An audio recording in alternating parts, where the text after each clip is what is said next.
Saying no jacket required. I think you can go without shoes. I'll take it recording. No, you got to stop it.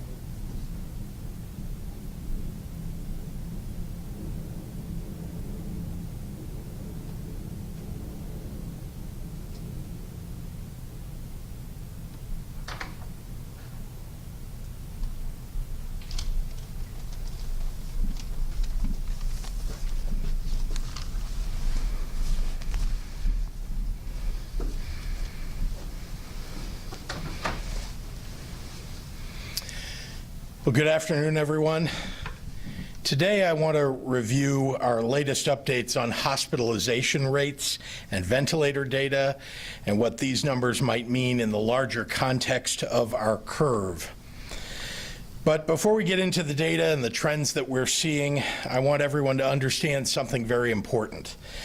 Exactly 1 week ago, I stood in front of you to deliver the solemn news that we had reached a new record high single-day increase in COVID-related deaths in Illinois. We then proceeded to hit or surpass that marker twice on the days since. We then, today is not a record, but 74 more Illinoisans lost their lives since yesterday's update. To the loved ones of those individuals and all who we've lost in the fight against this virus, the entire state of Illinois grieves with you. As we work to defeat COVID-19, at some point we will have fewer cases to report and fewer lives lost. That will be good news. But it doesn't change the fact that each and every life that we lose to this virus is an immense tragedy. May each and every one of their memories be for a blessing.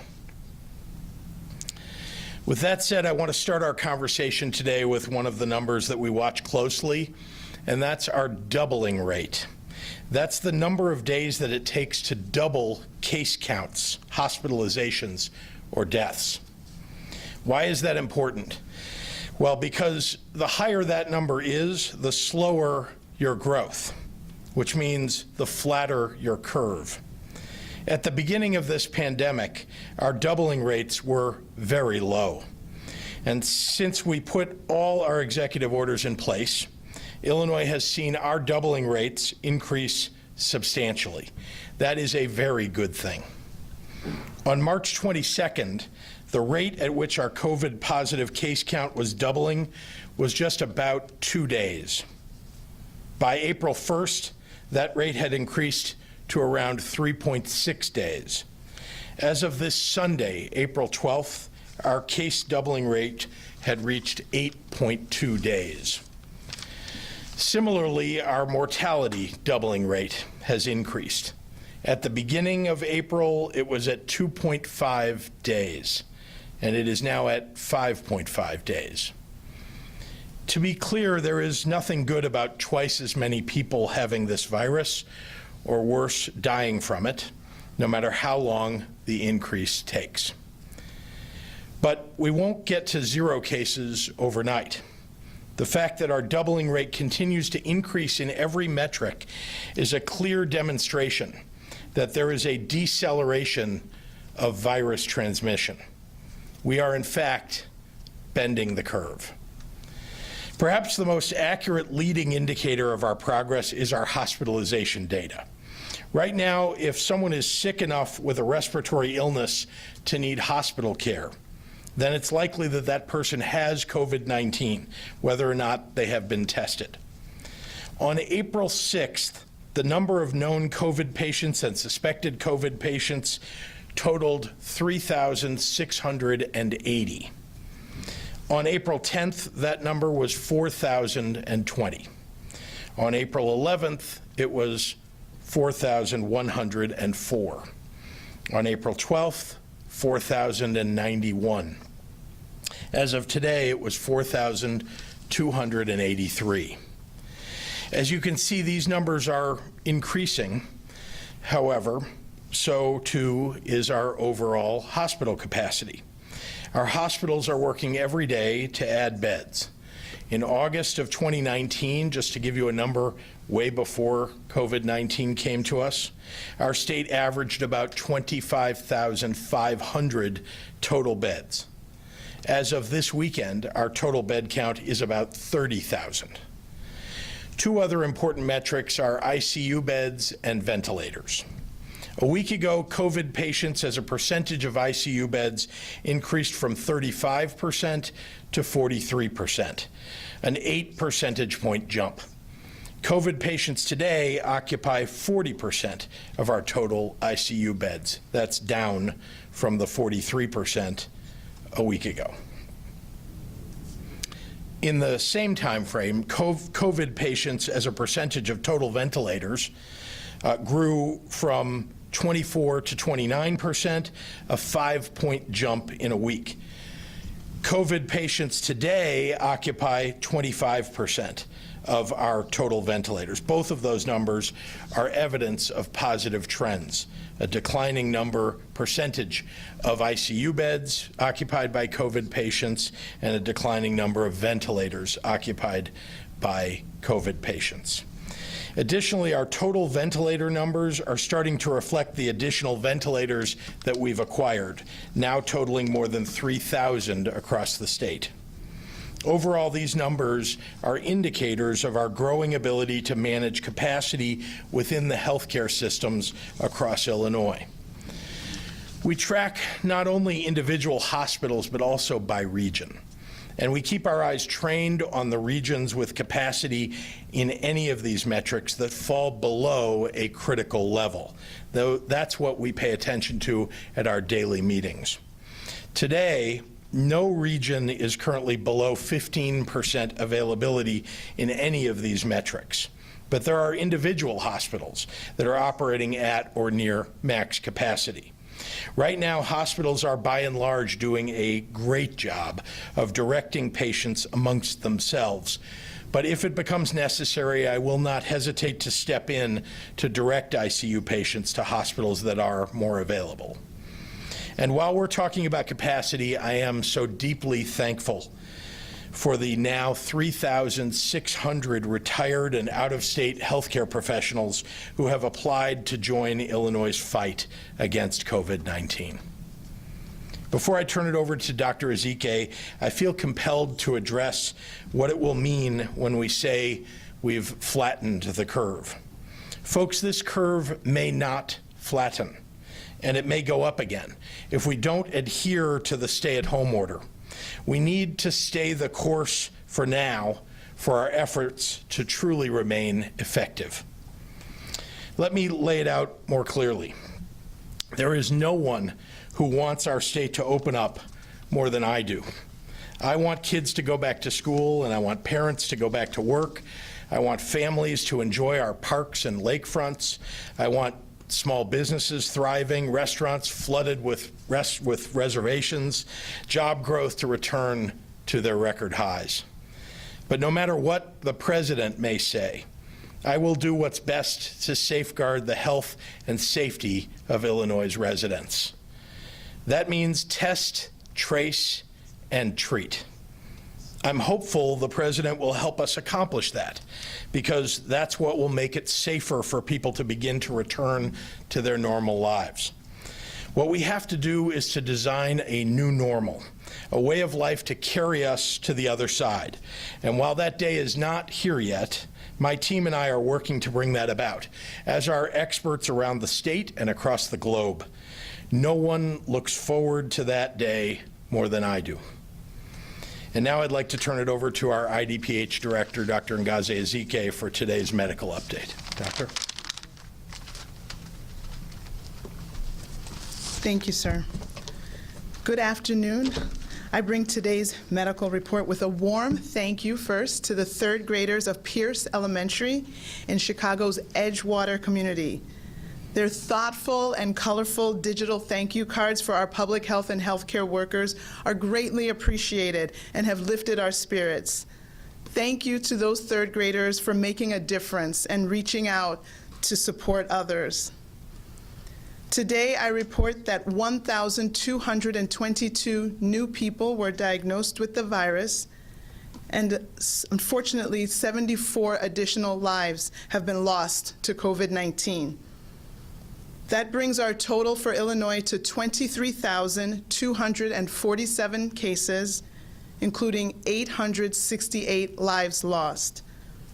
Again, our deepest condolences go out to all of the families who are dealing with the loss, as well as people who are dealing with their loved ones who are fighting this virus at this time.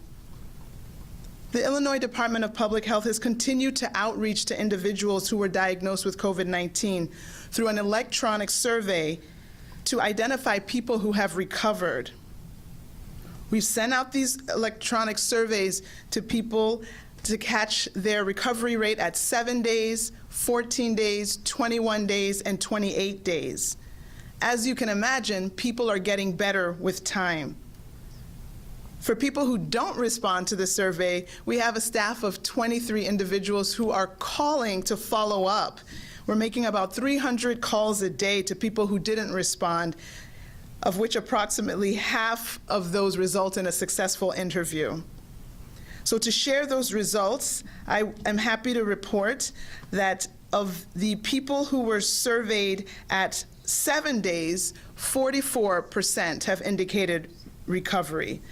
At 14 days, the number increases to 50%. At 21 days after testing positive, we have 61% of people who responded either to the initial electronic survey or the follow-up telephone call that they no longer have symptoms. And at 28 days, 69% of people reported no COVID-19 symptoms and feeling much better. So again, people are getting better. People recover from this disease. It is important to note that not everyone responded to the survey, so potentially the averages could be higher. During these uncertain times when people may feel helpless, I want to remind you all of the things that you can do, like our third graders did. They may be small, but they truly have big impact. Of course, you need to continue to stay home. We keep talking about flattening the curve. The reason that the doubling time is prolonging is because of these measures that have been dictated and that have been followed. So we have to stay the course. I'm almost grateful for seeing snowflakes outside my windows to ease the temptation of people to want to be outside. I know many of you are tired of hearing this, but it will make a difference. It has been making a difference, and it will continue to make a difference. If you have to leave your home, please wear a mask. Please keep fully distanced physically from other people, whether you're walking on the street, whether you're in the grocery store or the pharmacy. Keep washing your hands. Keep cleaning frequently touched surfaces. We will stay the course, and together we will turn the tide. Thank you. And now I'll summarize comments in Spanish. Buenas tardes. Comienzo el reporte médico de hoy con un gracias a los estudiantes de tercer grado a primaria Pierce en la comunidad Edgewater de Chicago. Sus tarjetas digitales para nuestros trabajadores de salud pública y médicos son muy apreciadas y han elevado nuestro ánimo. Desde ayer, 1,222 personas han sido diagnosticadas con este virus y 74 personas han perdido la batalla con COVID-19. Ahora estamos reportando un total de 23,247 casos, incluyendo 868 vidas perdidas. Nuestros sentimientos están con todas las familias y las comunidades que están sufriendo en este momento.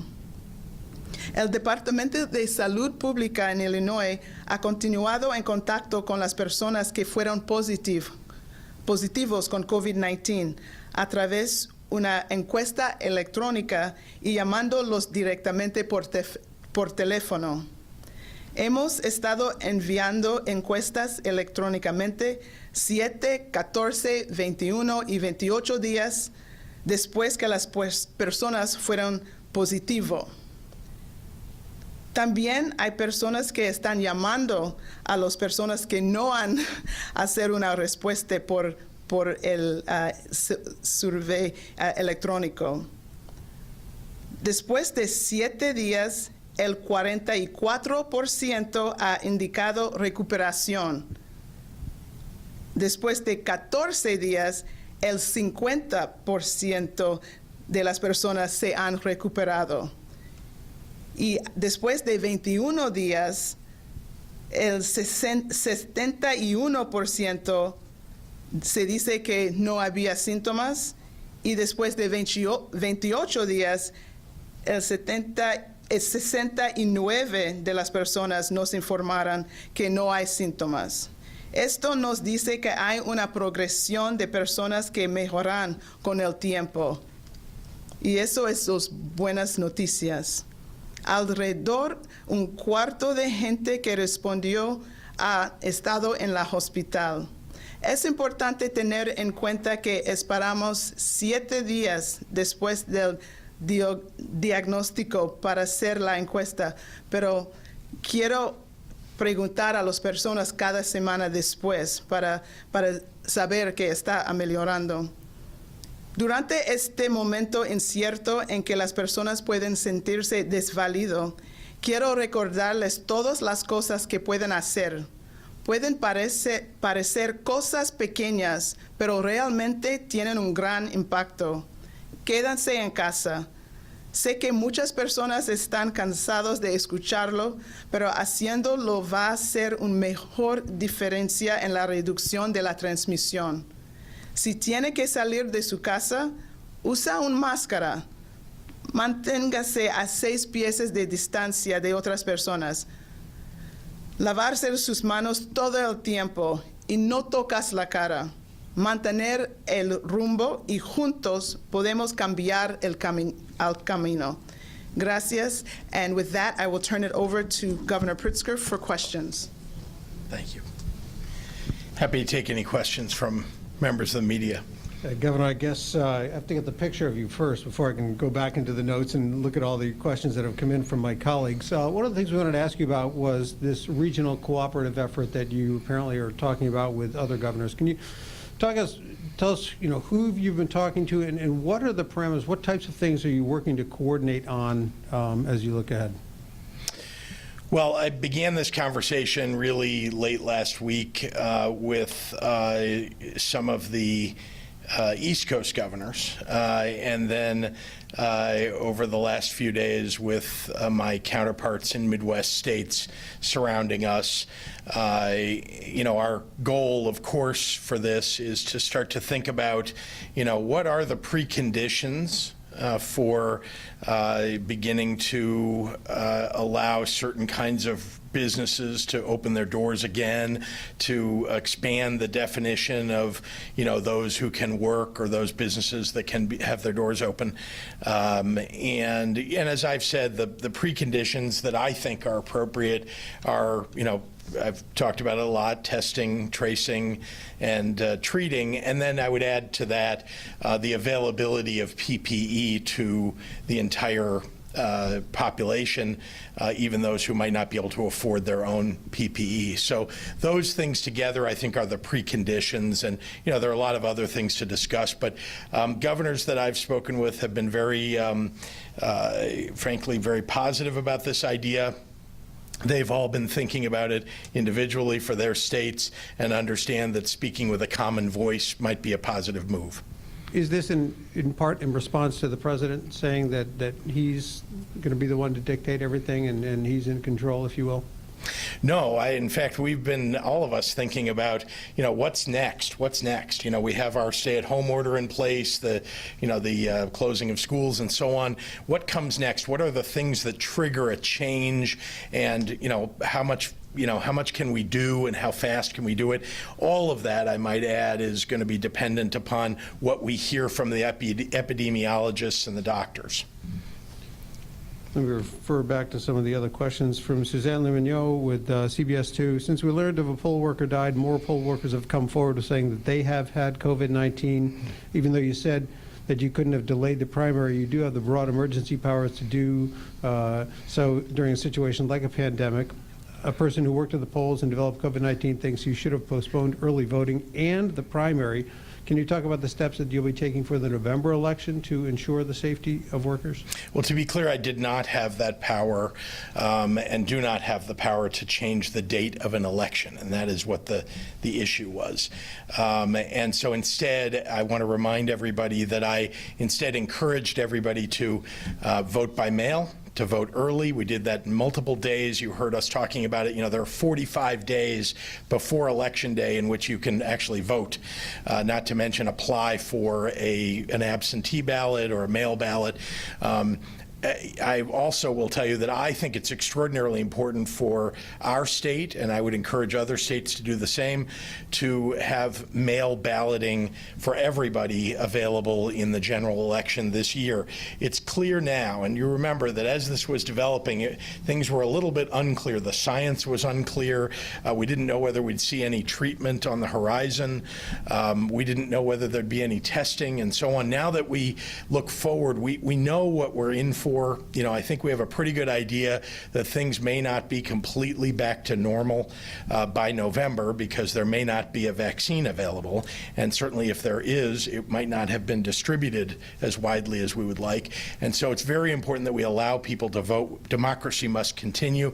And so I want to encourage our legislature to pass mail balloting, to expand mail balloting in our state and across the country where they don't even have mail balloting at all. There's a second part to that question, if I might, Governor. 2 poll workers that CBS spoke to also said there was not enough sanitation supplies, wipes, gloves, et cetera, at the polling stations.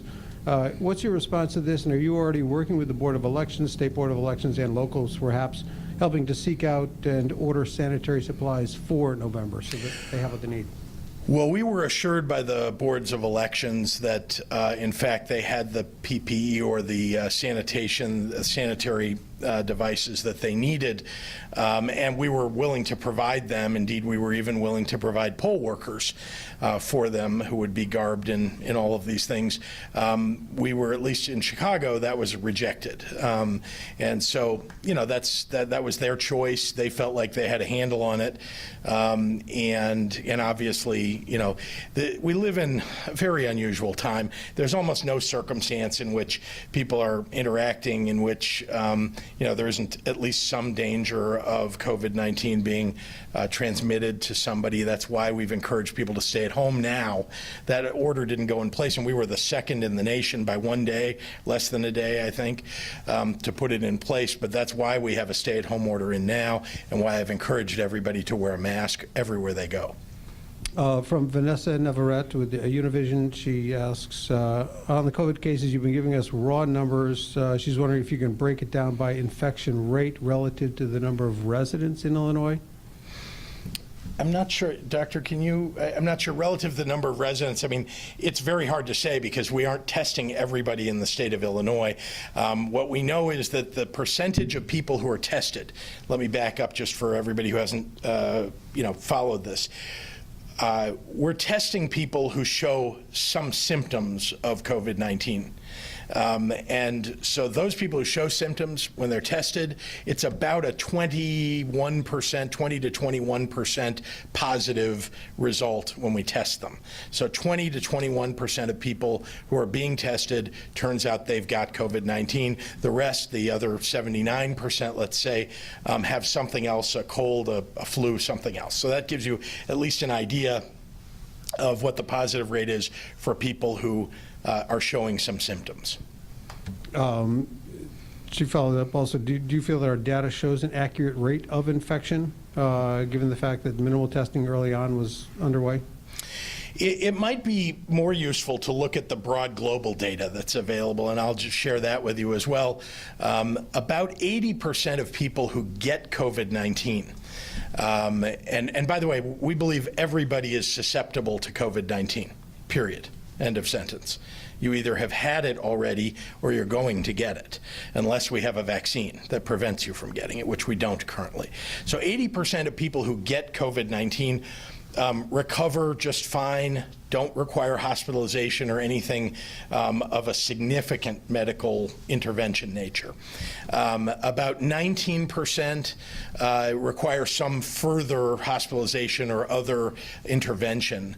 And then about 1%, unfortunately about 0.7 to 1% pass away in many cases because they have either a comorbidity or they're in an age bracket that is most susceptible. The comptroller reported today that the state has spent $174 million, this is from Mary Ann Ahern, on medical supplies, ventilators costing $65,000 each. Is this price gouging, or is this typical prices that we're having to pay for ventilators? Well, if it's price gouging and we can identify it as such, we're turning that information over to the Attorney General. What I would say is that this is the market that every state has been thrown into. This is what I've been talking about for a month now, that had the president put in place the Defense Production Act to help us with all of these items, we wouldn't be paying $5 or $6 sometimes for an N95 mask that in a normal circumstance costs 85 cents or $1. And the same is true for some of the ventilators that we're acquiring. You know, a typical ventilator that's useful in an ICU situation the price starts at around $25,000, maybe up to $35,000 or $40,000. When we're paying more than that, that's typically because the market has bid up the prices for any available ventilators. And let me be clear, there are very few ventilators available in the entire world. We are acquiring whatever we can so that we are ready in the event that there's a spike in ICU beds and need for ventilators. Dana Kozlov asked, we know there are ongoing issues with unemployment, but one woman who paid back an overpayment last year was just told by IDES that even though she qualified, she's still subject to an 18-week non-retroactive penalty and can't get benefits now. Should something like that be happening during this pandemic? I don't know that particular case, and that sounds highly unusual, and I would like it if my office could hear from that person, because we should overcome that challenge. That doesn't sound right to me. That's all that have come in to me at the moment. Thank you. And we'll turn it over to those online. Questions? Oh, I'm sorry. Yeah. Yeah, I just wanted, can you speak more specifically about the conversations that you are having with governors in the region and perhaps across the country? Mm-hmm. What guidelines are you guys looking at, and will this be happening all at once in Michigan, Illinois, Indiana? You're talking about regional look at how do you begin to lift things like a stay-at-home order and so on. Look, the conversations are very similar. Each of us might have a slightly new idea to offer in the conversation, but when I talk about testing, tracing, and treating, everybody understands exactly what that means and that we, in fact, need to do that.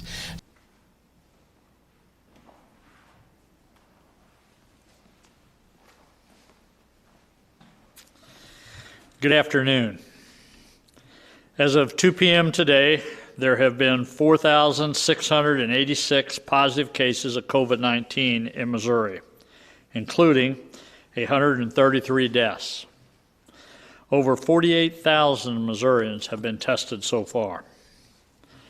As I said yesterday, we greatly appreciate Missourians' commitment to following our Stay Home Missouri order, especially over the holiday weekend. MoDOT's latest traffic update showed a drop in traffic volume from last Sunday to Easter Sunday. This shows Missourians are listening and doing the right thing, and we're very grateful for that. Today, Director Parson is here to give us an update on the PPE and the St. Louis region on the alternative care site. Director? Thank you, Governor Parson, and good afternoon, everyone. Yesterday, I announced that the State Emergency Management Agency was recalling an important piece of PPE that had been delivered to law enforcement and fire safety agencies across the state. The recall involved 48,000 KN95 masks that went out to first responder agencies on April 2nd and April 8th. We recalled those masks because testing conducted by the Missouri Department of Health and Senior Services showed that the masks did not meet quality standards. We know how important all PPE equipment is to protect Missouri's first responders. I said yesterday we would continue to pursue respirator masks that would give our local safety partners protection against the coronavirus.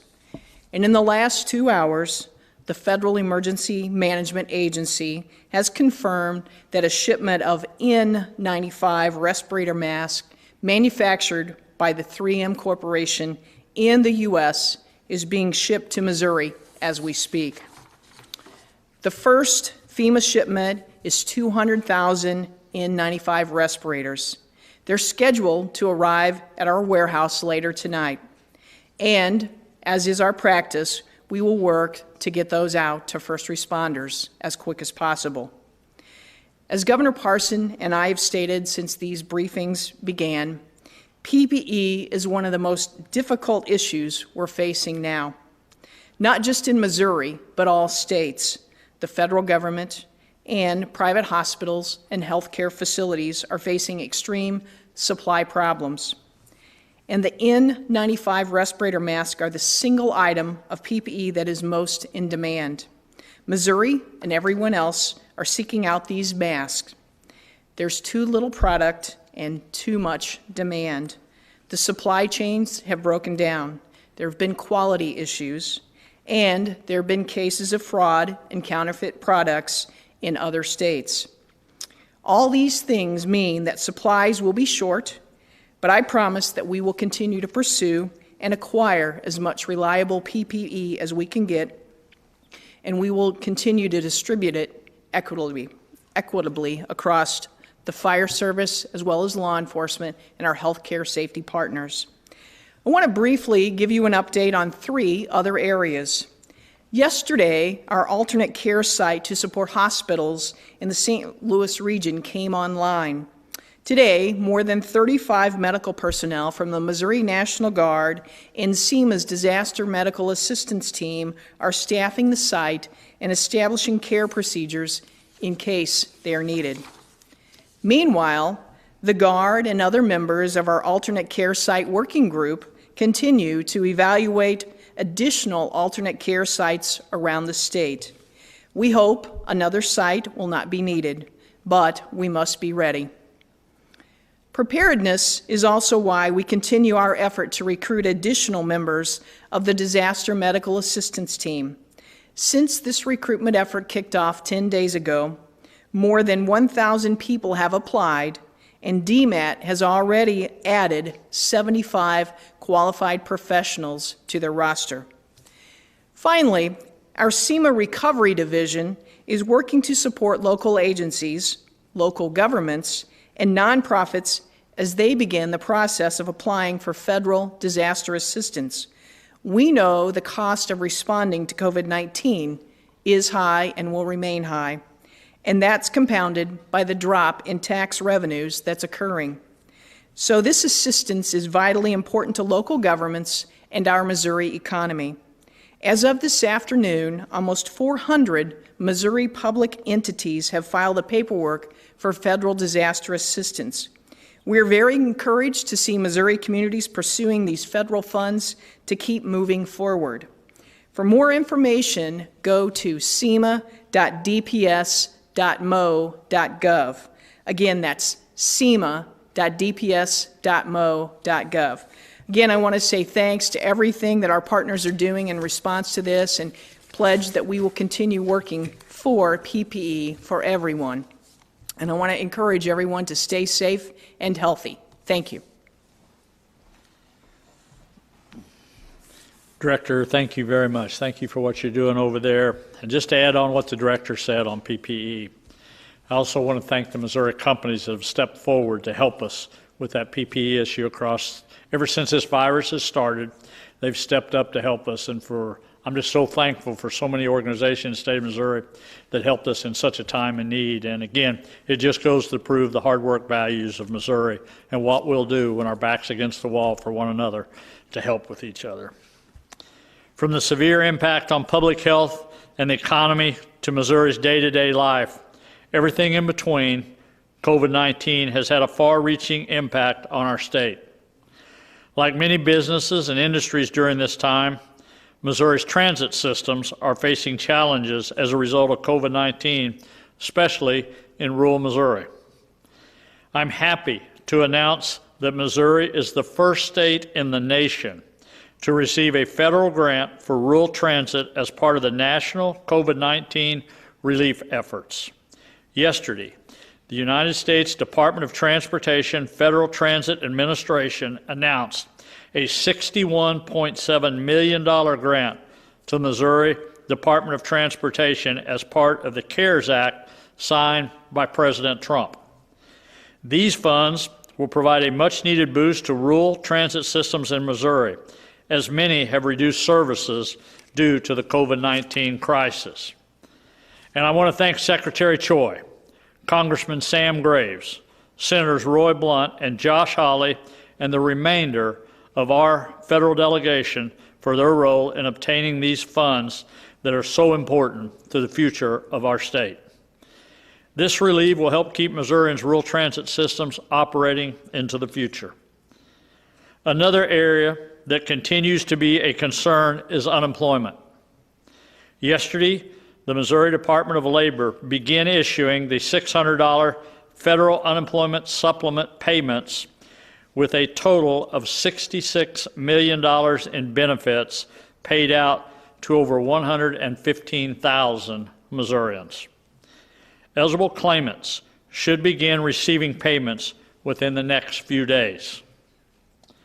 Unemployment claims are at historical highs, but the Missouri Department of Labor is working each and every day to meet this challenge, and I'm very proud of their hard work and commitment to Missourians. In addition to hiring temporary workers, the department is using staff across all divisions to help with the increased work volume and process claims as quickly as possible. On the technology side, the department has increased its online capacity and is working with private vendors to assist with the call center. And I want to thank Director Hugh and the entire department for their continued efforts to assist Missourians during this difficult time. With so much of our daily discussion centered around COVID-19, it's easy to lose sight of the positive things happening around us. And I'm so proud of how Missourians have pulled together to help and find solutions during this time of crisis, including our healthcare system. As I said yesterday, our hospitals across the state responded to COVID-19 without hesitation. From converting ICU beds to training healthcare personnel and establishing remote testing sites, They have adjusted operations and come up with creative ways to meet the demands of COVID-19. Truman Medical Center in Kansas City is one of the many hospitals thinking outside of the box and making innovative changes in the face of this challenge. Today, Truman Medical Center's president and CEO, Charlie, creative steps they have taken to stay ahead of the COVID-19 curve. Charlie?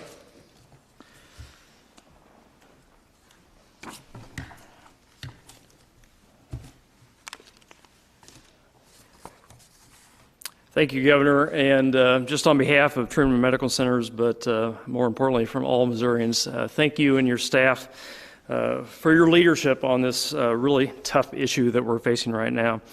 I am proud to be the CEO of a health system that thinks outside the box and furiously coming up with new ways of doing things to keep ahead of this COVID curve. That health system is Truman Medical Centers University Health. We are a large, urban safety net hospital providing quality care to those with the best insurance or those with no insurance at all. We're testing COVID patients every day. So far, we have tested a little bit over 1,700 patients, and we are preparing for more. We've revised our operations dramatically. I know that at Truman, we are not alone. Every hospital in this state is doing the same thing, making innovative changes, sometimes big changes in a short period of time. And frankly, that is not how hospitals usually work. But we're adapting to this, and we hope that carries us forward in the future. So I thought I would give you a few examples. So we have a 5-foot-tall disinfecting robot that we use to disinfect rooms on a daily basis using ultraviolet light. We discovered through some research that that same exact robot can be used to disinfect N95 masks, which has been mentioned is the most difficult type of personal protective equipment to source. At Truman Medical Centers, employees wearing the N95 mask, which is this, would normally dispose of those after one interaction with one patient. A nurse could go through 10 N95s in a single shift. During this pandemic, we are covering those N95s with a protective barrier mask. And these are disposable and they're relatively easy to source so that healthcare workers can serve multiple patients wearing the same N95.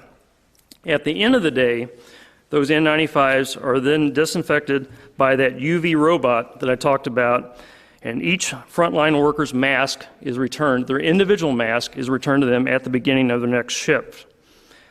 Our lab, and we've talked a lot about testing, our lab has been equally innovative. So in the beginning, testing kits were hard to come by. So we figured out how to make our own testing kits using swabs that absolutely work but haven't traditionally been used for viral sampling, along with saline as a medium, which works perfectly, as well as the testing is in-house and has a quick turnaround time. We're working with the community to create much-needed materials also. For example, Cerner, which is one of our great Missouri companies, is sending us frames, and we're using those to make our eye protection. They have a 3D printer, and they're cranking them out. The Kansas City Art Institute, which is one of our great higher education institutions in Kansas City, has reached out and said they want to make the full protective face shields for us with their 3D printer. The other ways hospitals are making quick changes to respond to COVID is drive-through testing. We have 2 testing stations at our hospitals. People simply drive up, nurses in full protective gear go out and conduct the test. We've identified people who can do jobs other than the ones they've typically been trained for. Example, we have earmarked people who can work in the ICU but haven't traditionally done so on the doctor and nurse side. Our staff help sterilize door handles and sterilize the entire hospital and handrails in the hospital on a daily basis. We're actually sourcing materials from new vendors that we've never considered before. Vendors like Ace Hardware and Home Depot aren't typically vendors that you get hospital supplies from, but we are today. For our new moms, we are creating virtual visits and tours of our mother-baby units for those expectant mothers. That's something we have never done before. And every day we have a pool of 25 nurses who answer our COVID phone hotline. We stood up a call center in a conference room. We started with 1 nurse, and now it has grown to 25 because of that demand, and they are answering questions every day on behalf of our citizens. I know some people have referred to this as the calm before the storm. I can tell you that in some ways, hospital leaders and staff throughout the state are busier than ever preparing for a potential surge that might be ahead of us. We certainly don't have all the answers, but we know that ingenuity and good old Missouri craftsmanship may be enough to gain some of the PPE that we need. It may not be all, but we will head in the right direction. I can tell you the hospitals are doing this every single day, and we are proud to serve Missourians and be part of the team. Governor, thank you for all you're doing. Thank you for all your staff is doing. We are happy to help and assist, and we're happy to share the message today. Thank you.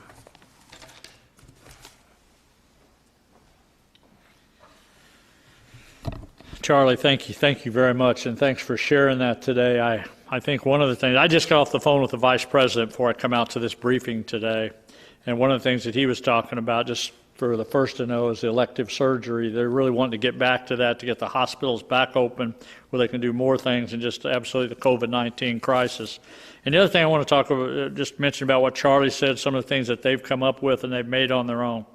One of the things we knew early on, all of us did on the conference calls with the hospital and the governor's office and many other people around the state, we knew we were going to have to rely on ourselves, and we were going to have to figure out solutions here in Missouri, because we knew the problems that already exist on the federal level, and we knew at the end of the day we were going to have to take care of ourselves. And I think today is a perfect example what these hospitals have done around the state to take care of their own employees, to make it safe, and to the people going in those hospitals. And again, I've never seen such ingenuity, I guess I want to say, for what the hospitals and everybody's did around the state as far as coming up with ideas and how do we do it better on our own and not dependent on other people, and I thank them for that. Kelly, questions? Yes, we have several today, Governor Parson. The first one is from Caitlin Schallhorn from the Missouri Times. Senator Caleb Rowden announced the Missouri legislature is tentatively looking to return to session on April 27th. What, if any, role did you have in this plan? Well, I think that's a legislative's issue when they come back or not. I'm glad they're coming back. I think there's work to be done here at the state capitol, so I think it's good. I think they're essential. I think everybody should have a right to be represented right now with the challenges we face, one, with the federal stimulus coming, but two, looking forward, and everybody needs that representation right now. So I think as long as they abide by the rules, and be careful on the safety issues, on the social distancing, I think it's going to be fine for them to come back and go to work. All right, so a couple of follow-up questions regarding the same topic from Kurt Erickson, St. Louis Post-Dispatch. Are you concerned about them coming back too early in the midst of this pandemic? I think if they follow the rules and follow the social distancing and do what they did last time, they had a pretty good plan. It looked like to me that everything went well. But look, we talk about essential people out there that's got to go to work, I mean, the legislatures have got to take a part in that. Constitution says we got to pass a budget by the end of June. So we got to figure out ways to do that. So I think it'll be good for them to come back and try to finish up what they can. All right, and Kurt also asked, besides getting the budget done, what are your top 3 non-budget priorities for the legislator? Well, I think right now, when I'm talking to legislators right now, you need to say COVID-19's front and center. But I think the other thing we're looking at is how do we restart the economy? How do I take care of 200,000 people, if not be 300,000 before this is over, or 400,000 that's lost their jobs on unemployment? Those are the priorities right now of the state, and I hope that's for all the legislators going forward, because we got to get the economy going. When we get that, where people feel like it's safe again to go out there and be part of it, we got to do that, and we got to get people back to work. Because if we don't do those two things, I'm not saying most of the rest of the priorities are not going to matter much. All right, thank you, Governor. This question is from Brian Locke, KMBZ. Hundreds of millions of dollars are being spent right now. How is this all going to be paid for? Is Missouri's deficit going to be sky high? Well, it's going to be a challenge, to say the least. We know revenues is down, but, we have had put some money back. We've saved some money over the past. We had $100 million that we put away last year, and we had that money to fall back on, so that's going to help. We're going to hope the stimulus money that comes in is going to help with that. But at the end of the day, however you look at it, there is a huge amount of taxpayer dollar, regardless where it comes from, whether it's the federal government or the state, it's people's money out there. And it's going to be a challenge in the future, and everybody's going to have to understand that we're probably just not going to go back to normal financially, just like so many other regular people out there in Missouri. It's going to take us a while to get our feet back underneath us and be able to generate the kind of revenues we was before this happened. All right, Brian also asked, Governor, how is your campaign being affected by the outbreak of COVID-19? We haven't done anything on the campaign. I haven't even been involved in the campaign for well over 30 days now. I mean, the only thing I'm worried about today is being the governor of the state of Missouri, trying to figure out how I deal with COVID-19, how I deal with the economy, and how do I do my job as a public servant. That's the only thing I'm worried about today. The campaign will take care of itself in the future. All right, thank you, Governor. This one is from Melissa Greenstein, KSHB TV. After the death Monday of a Kansas City, Missouri firefighter due to COVID-19, are you re-examining whether local fire departments have adequate PPE? I think we're all trying to do everything we can. And first, just my heart goes out to him and his family for the loss that we've received in this state, and for all of us that received that, for him losing his life as a fireman. But every day, I think the firemen across this state, the individual departments, we as in the state government are trying to figure out ways to make sure we get the equipment they need to do their jobs every day. But I'll go back to what the director said. Every state, everyone in the country is fighting that battle, trying to get that out there. And we're just going to have to do the best we can to get that gear to our first line responders, and we'll continue to do that. It's just going to be unfortunate, that we're not going to be able to do all of it at once like we would like to. All right, thank you, Governor. This question is from Zach Boeto from KMIZ. Governor, when can we expect to see concerts start back up in Missouri? Well, first of all, I'd probably suggest play the radio. Is what I would do. I don't know when we're going to see concerts back up. I hope sometime in the near future, but the reality of it is, I don't think that's a priority right now for the state of Missouri. And we hope this summer things change. We hope in a couple more months we'll be able to talk about those things. But right now, I don't think that's probably on the priority of list to be dealing with. All right, thank you, Governor. This one is from Lauren Traeger from KMOV. I'm wondering if there's a breakdown of how much CARES Act funding the state expects to receive or has already received, which agencies have or will be receiving it, and how the governor plans on safeguarding that it is allocated properly. Yeah, I think that's what we did last week with the state treasurer, Fitzpatrick, coming in. I mean, here's a guy that's got budget experience in House of Representative Appropriations. We're going to be using him in an advisory role with some other people to say, how is this money to be spent? How are we going to get it distributed as soon as we can? And then really, what's the guidelines of the federal government? Because, that's always going to be attached to it, and we just got to go through that process. But I think the thing we're really focusing on here is how are we going to disperse the money to what departments and who's the priorities of that. And, and at the end of the day, how quick can we get that out the door to the people out there that need it in the worst way? All right, thank you. This question, he's got a couple from John O'Sullivan, KMOV. Governor, do you have faith in State Auditor Galloway being the watchdog of these funds? The state auditor will have a role to play. When this is all over, she's going to go back and she's going to be able to audit these accounts that we're dealing with. But until that day comes right now, we're going to continue to do what we do from the governor's office, and her duties will come later on. All right, Governor, there are talks in other parts of the country of easing restrictions in the coming weeks. Are you looking to do that or extending the statewide stay-at-home Missouri plan?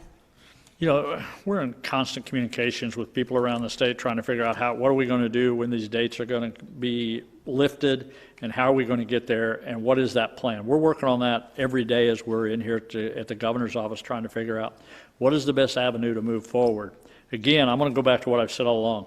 We're going to look at Missouri data to figure out how we're going to make those decisions and where these cases are, where's the hot spot areas, and how do we get pieces, and probably will be pieces, how do we start the economy going back up? And that'll probably be more in phases if I was guessing. But again, it's looking at the data, it'll be talking to people and trying to figure out how we move forward on that. All right, this question is from Elizabeth Hoffman, KRCG 13. With the major spike in unemployment, many Missourians have expressed difficulty getting unemployment benefits. What is being done to accommodate the increase in unemployment applications, and what advice do you have for those who are waiting on funds? Yeah, look, we're going to get to you. We're going to get to you if you're not one of the ones that's got in yet. We're bringing people in every day, trying to meet the demands of that. And I go back, and you can't use this for an excuse forever, but there is just record numbers of people filing for unemployment that we've never seen before in the history of our state. And we're just dealing with that as well as we can every day. We've went to outside sources across the state of Missouri to get people to come in and help us with that. And again, I know I'm the governor of the state of Missouri telling you this, but when I look around, I talk to other governors of the state, you know, Missouri is much better off than what many of these other states are trying to deal with this, because the problem exists everywhere. We were just fortunate to be a little bit ahead of it than most states were. So right now, we got work to do, and we got to get better at it. And I think all of us know that. But we're going to continue to get better, and we're going to make sure the people that are filing those claims are going to get those claims processed, and they're going to get that unemployment check as soon as we can get it to them. All right, thank you, Governor. This question is from Philip Sitter, Jefferson City News Tribune. Governor, what is the status of the state's advisory group on how to spend federal aid coming to the state? Is it waiting to receive the federal guidance before proceeding?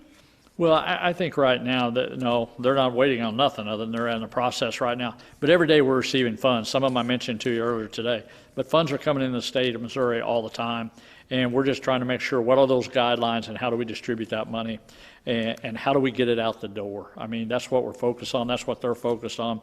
And again, this is happening at a very fast pace. It's never been done like this before, so there's adjustments all the time to making it. But again, the priority of this administration and that advisory group is to get those guidelines set and get that out to the people that need the resources in the worst way. All right, thank you, Governor. This question is from Lucas Geisler, ABC 17. Senator Blunt announced $208 million for K-12 schools yesterday through the CARES Act. More money for education is expected this week for the governor's discretion to spend. What are your personal priorities spending federal money for K-12 education? Yeah, part of that will go through the advisory group again, that we're trying to figure out what is the best resources they need and what is it. We'll be working with DESE out there to figure out a plan on that, to work with them to know what are the needs of those schools out there and how do we really best spend that money. How do we better get that out to work? Because we got a lot of things out there we got to figure out. We got to figure out what we're going to do with summer school. You know, how are we going to finish out the year with the kids, and what are we going to have to do about the startup date for next year? So there's a lot of things that come into that answer to that question. But again, that's going to go through an advisory group, and we'll figure out, working with DESE and the local levels, of how to best spend that money and how to get it out there. Okay, thank you. This question is from Dave Helling, Kansas City Star. You may have noticed that governors from several states in the Northeast are talking about a coordinated response to lifting the stay-at-home order and other emergency declarations that the CV threat eases. Has Governor Parson been in contact with Governor Laura Kelly to talk about a similar coordination of effort? I know my chief of staff has talked to her chief of staff about that very issue, and then I was on a call last night with several other governors across the United States talking about such things as that. But look, I think at the end of the day, you're going to have to put your state first above everybody else and see what's the best for our state. Missouri is so diverse, and the way we're set up in this state is totally different than a lot of other states. So we're going to approach that from what's best for the state of Missouri. It's not so much what every other governor wants to do or trying to become one pack to decide how you do that.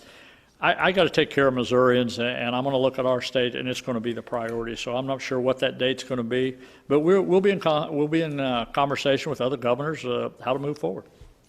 All right, thank you. This question, Governor, is from Jason Hancock, Kansas City Star.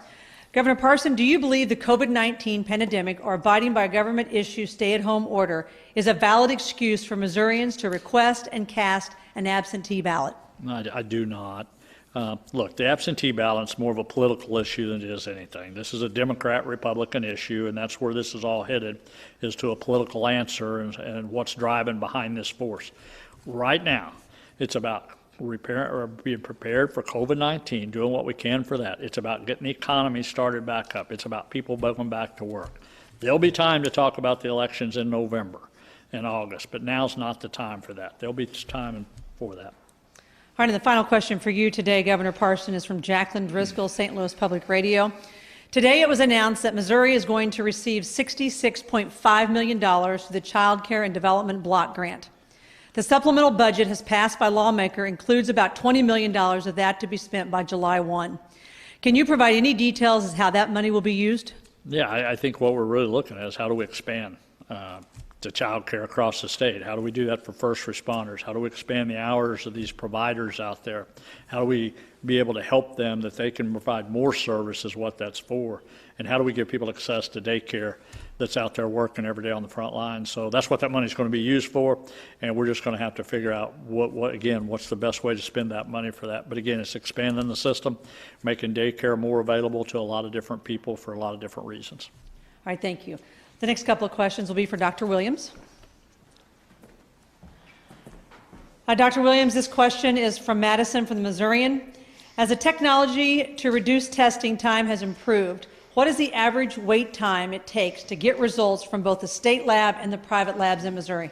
Madison, thanks for asking that question. I thought about that the other day because there's a wide variation.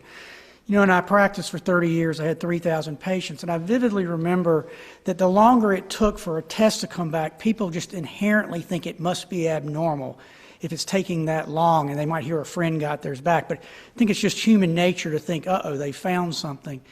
And so what I would strongly encourage you to do is when you get your test, wherever, at either one of our academic or commercial or the state lab, to ask, in your experience, how quick are these tests coming back? I was talking to Charlie before he walked in here, and even one of our national labs I've heard has taken up to 9 days, but he's getting labs back from that tests back from that lab in a day.